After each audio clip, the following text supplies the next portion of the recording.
Chris Stewart for BamaFever.com coming to you from Lindsey Nelson Stadium in Knoxville, where the Crimson Tide just got swept. 3 2-run losses to Tennessee, and I think the second game of the series is kind of Alabama's season in a nutshell. Crimson Tide loses by a final score of 4-2. They strand 14 runners on base, 8 of them in scoring position, and the Tide goes just 1 for 12 with runners in scoring position in that ball game.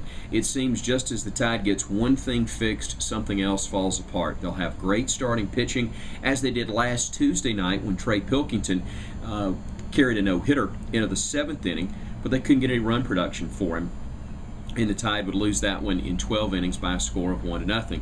Then you have Friday night's series opener, where the Tide scores 8 runs.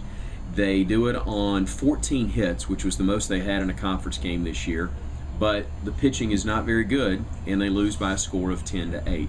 It's got to be incredibly frustrating for Mitch Gaspard and his coaching staff because, again, they know that there's more talent than has been on this roster in the last couple of years. They knew there was going to be a lot of youth, but a lot of talent on this team, and unfortunately, the guys have not been able to piece it together as they had in the preseason. The offense has not been consistent, neither has the pitching, and it has resulted in a 9-19 start overall, just 1-8 through the first 3 weekends of Southeastern Conference play. Next up will be another road trip. Bama goes from Knoxville back to Tuscaloosa for a day or two, and then they'll drive down on Tuesday night and play the South Alabama Jaguars. That game will start at 6 o'clock from Eddie Stanky Field. I'll have radio coverage on the Crimson Tide Sports Network. We'll talk to you next week recapping Bama and the Jags. I'm Chris Stewart for BamaFever.com.